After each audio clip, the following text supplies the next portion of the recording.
my basic motive today is to explain everything what I went through, especially the difficulties. हर चीज करनी है और deeply करनी है, 4.5 से 5 महीने तो लगेंगे ही लगेंगे।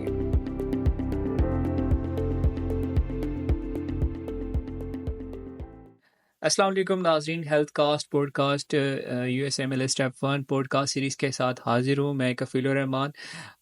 आज हम बात करेंगे डॉक्टर्स कम्युनिटी के लिए स्टेप 1 प्रिपरेशन के हवाले से। हमारे साथ इस वक्त गेस्ट स्पीकर मौजूद हैं doctor Abdullah Noor from Fatima memorial hospital. तो चलिए चलकर बात करते हैं USMLE स्टेप 1 प्रिपरेशन के बारे में। सबसे पहले स्पीकर से उनके इंट्रोडक्शन के बारे में जानते हैं। अस्सलाम वालेकुम doctor Abdullah Noor.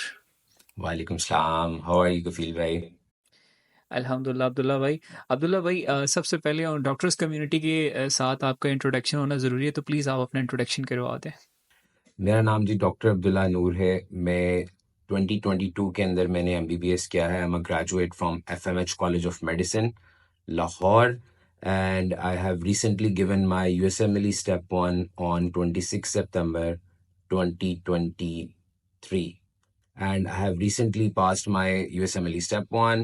I spent more than 8 months on my exam preparation, and my basic motive today is to explain everything what I went through, especially the difficulties I went through during this journey, and I would always prefer that nobody goes through the difficulties that I did. Okay, let's start from very beginning. हम बात करते हैं आप के study approach के बारे में कि अगर कोई USMLE स्टेप 1 की प्रिपरेशन करना चाहता है, लाइक फ्रॉम वेयर वो स्टार्ट कैसे लेगा, उसके बारे में प्लीज़ आप बता दें। सबसे पहले तो आपको एक माइंड सेट तैयार करना पड़ता है from the beginning of your MBBS in your second year और first year, second year, third year, क्योंकि आपको चीज़ें उस तरह से पढ़नी पड़ती हैं अपने MBBS के अंदर कि जो आपको लेटर ऑन हेल्प कर सकें। फॉर एग्जाम्पल, अगर एक बंदा थर्ड ईयर के अंदर स्ट्रिक्ट होकर अपना गोल जो है वो रख लेता है USMLE का, तो वो बहुत बेहतर पढ़ सकता है USMLE के लिए स्टार्टिंग फ्रॉम थर्ड ईयर, क्योंकि बहुत सारी चीज़ें जो हैं थर्ड ईयर के अंदर आती हैं, फिर फोर्थ ईयर के अंदर आती हैं, जो कि ह्यूज चंक है।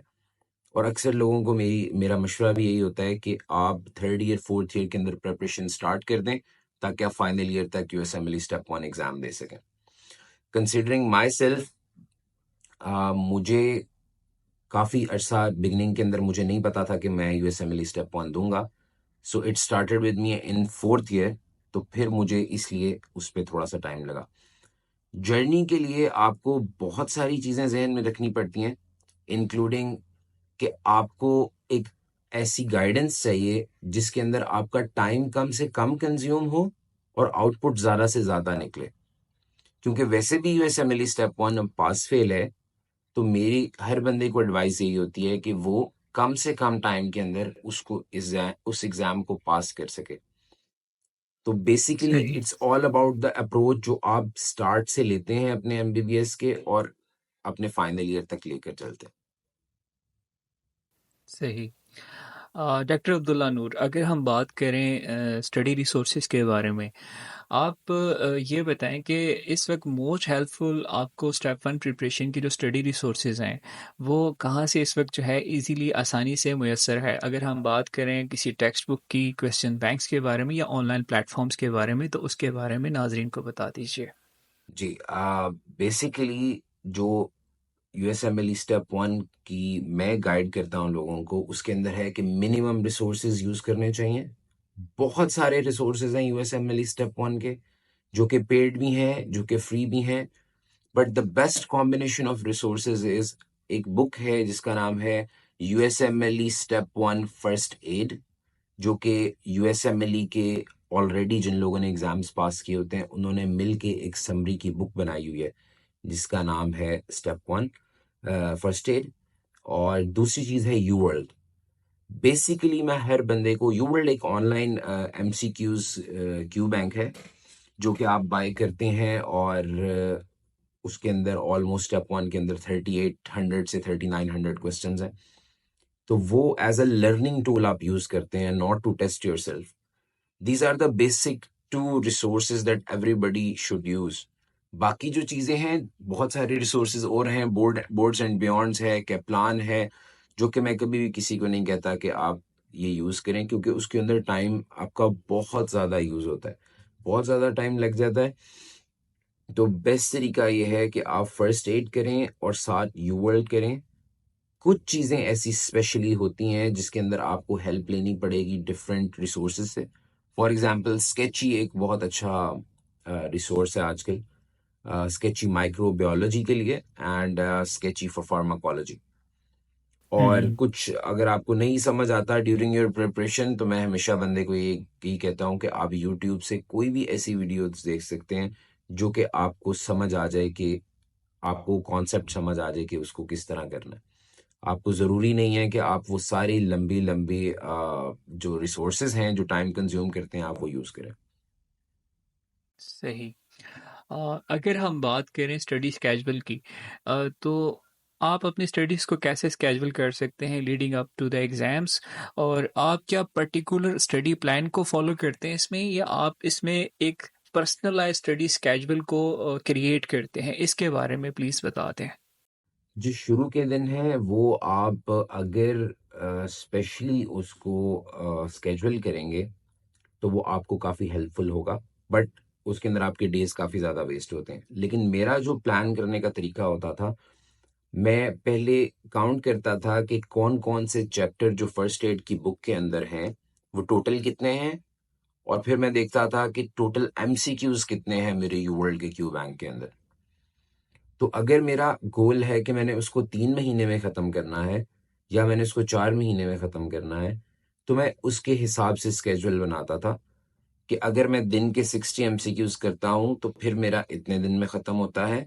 अगर मैं 40 करता हूँ तो मेरा ऑलमोस्ट 3 मंथ में ख़त्म होता है, यू वर्ल्ड ओनली।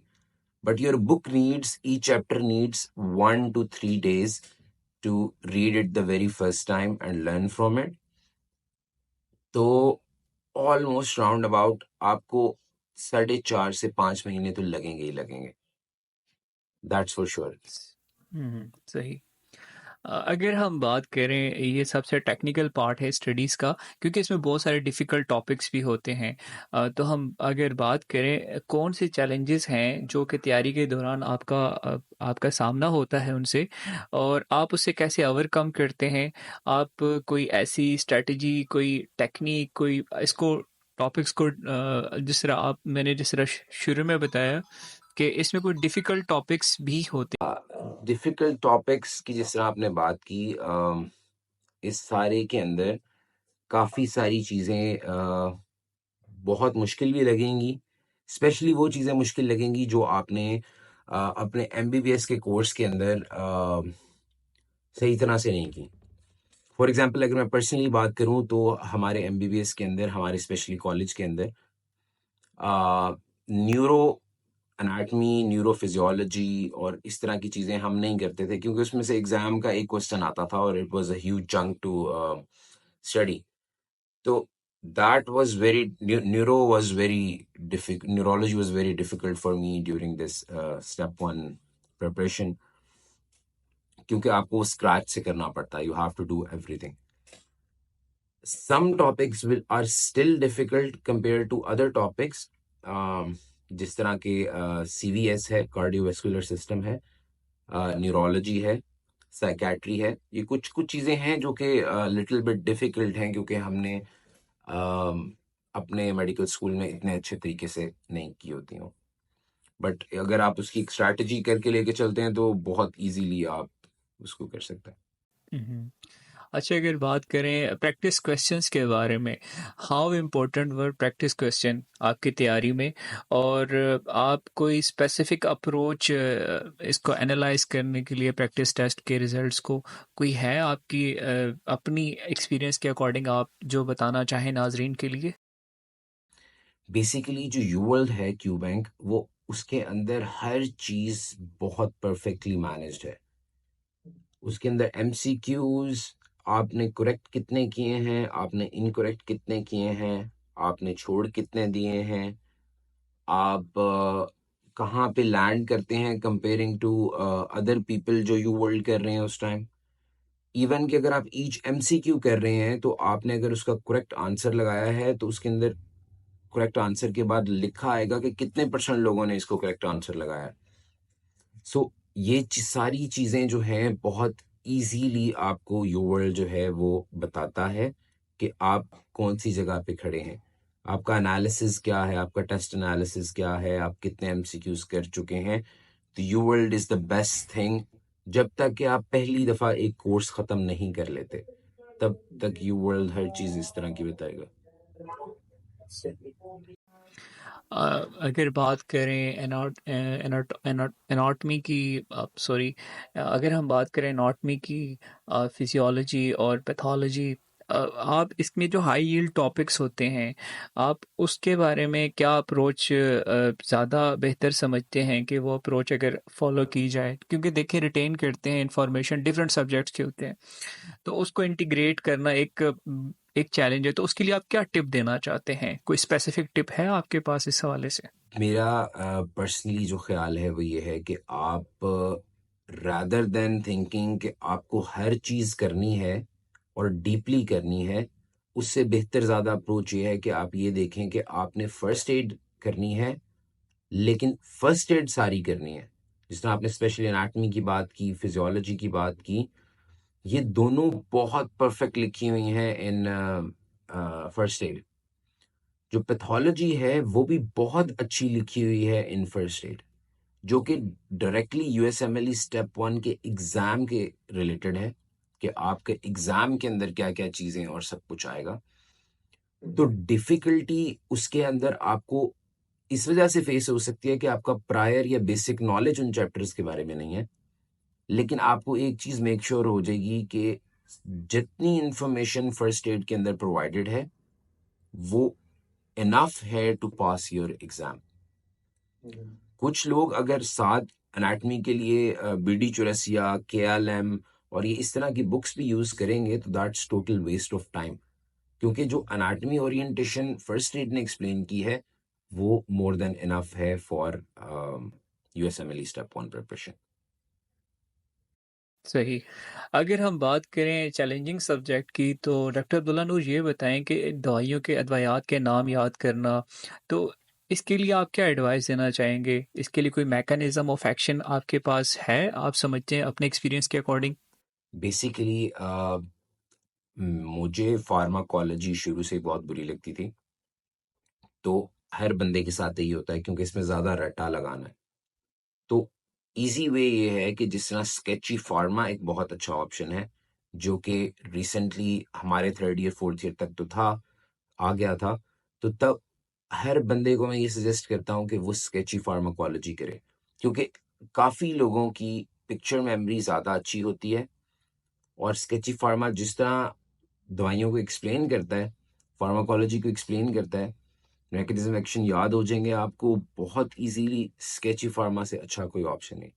लेकिन अगर आप कॉन्सेप्चुअली देखना चाहते हैं और अगर आप 3rd ईयर MBBS के अंदर हैं और आपको कॉन्सेप्ट्स भी समझ नहीं आ रहे फार्माकोलॉजी के, तो उसकी सबसे बेस्ट स्ट्रैटेजी है कि आप कैप्लान के जो बेसिक फार्माकोलॉजी के लेक्चर्स हैं या ऑटोनॉमिक नर्वस सिस्टम के लेक्चर्स हैं, आप वो सुने। आपके concepts most of them clear हो जाएंगे और बाकी जो है आप स्केची फार्मा करें, जो कि आपकी लॉन्ग टर्म मेमोरी के अंदर जाएगी। सही, सही। अच्छा, अगर हम आपकी बात करें, पर्सनली आपका एक्सपीरियंस रहा होगा, क्या आप शेयर कर सकते हैं अपना टेस्ट डे का एक्सपीरियंस? लास्ट मिनट टिप आप क्या देना चाहेंगे? और इसके अलावा जिस तरह टेस्ट की तैयारी कर रहे होते हैं बहुत सारे डॉक्टर्स, और साथ में वो वर्क स्ट्रेस एनवायरनमेंट भी बेयर कर रहे होते हैं, तो आप प्लीज़ ये बता दें कि वो मैनेज कैसे कर सकते हैं स्ट्रेस को ड्यूरिंग द एक्चुअल एग्ज़ाम? ये बता दें प्लीज़। बेसिकली इस पूरी चीज के अंदर सबसे इम्पोर्टेंट है जो एग्जाम से पिछला दिन है, कि आप उसको किस तरह लेके चलते हैं, क्योंकि ये एग्जाम बेसिकली एक मैराथन है, ये स्प्रिंट वाली बात नहीं है कि आप जस्ट गए और आपने हर चीज कर ली। और क्योंकि 8 घंटे का एग्जाम देना कोई आराम से नहीं होता, उसके अंदर आपको बड़ी मेहनत करनी पड़ती है।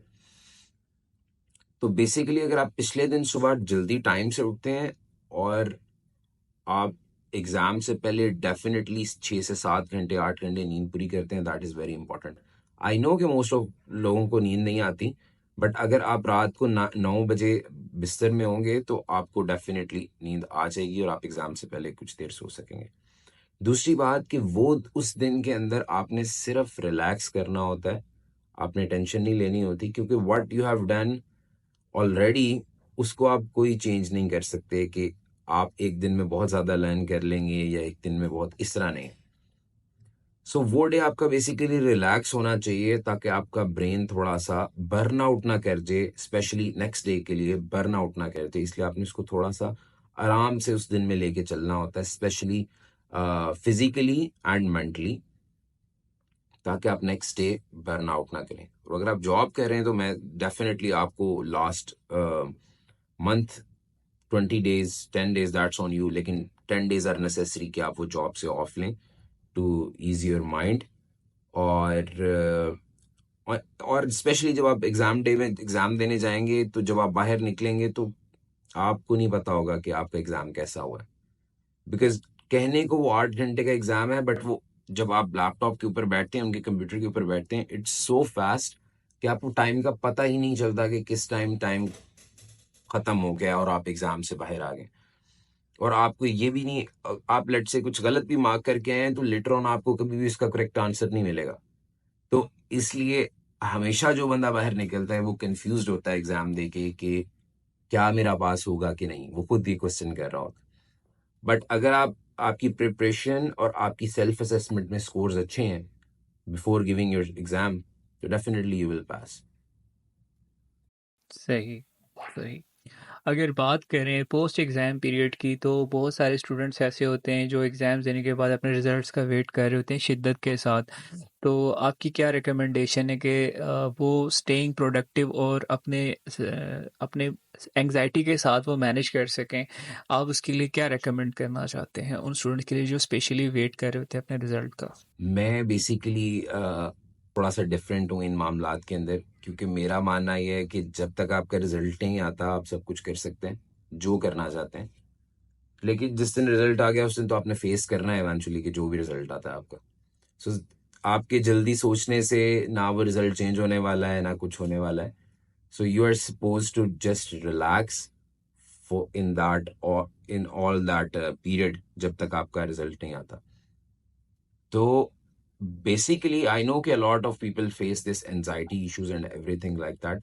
और डेफिनेटली एक चीज़ भी होती है कि जो पोस्ट एग्जाम डिप्रेशन भी होता है बंदे को, क्योंकि उससे पहले आपका ब्रेन बहुत ज़्यादा काम कर रहा होता है और आपका एक स्लीप स्केड्यूल फिक्स होता है, हर चीज़ होती है, राइट आफ्टर एग्जाम आप हर चीज़ ख़राब कर रहे होते हैं अपनी, तो उसके अंदर एक चेंजेस आते हैं डेफिनेटली। लेकिन कूप अप करना इस तरह ही है कि you you have to keep yourself busy, कि आप कहीं आउटिंग पे जाएं, आप अगर जॉब छुट्टियों पे थे आप वापस जॉब पे जाएं, keep yourself busy. You don't need to think about it, just pray to God के पास हो जाए, क्योंकि डेफिनेटली मैंने बताया कि आप 100% नहीं बाहर आके कह सकते कि आपका पास है कि नहीं पास। Most of the people feel the same way, मैंने भी यही फील किया था। तो just pray to God and I hope that that will help you a lot. हुँ। अच्छा, आप के आपसे एक पर्सनल सा क्वेश्चन है, ये है कि अगर आप क्या विश करते हैं, लाइक मुझे ये चीज़ काश ये पहले पता होती तो मैं बहुत अच्छे से तैयारी कर सकता था, कुछ अच्छा मतलब आप समझते हैं कि मैं और अच्छे से कर सकता था इसको।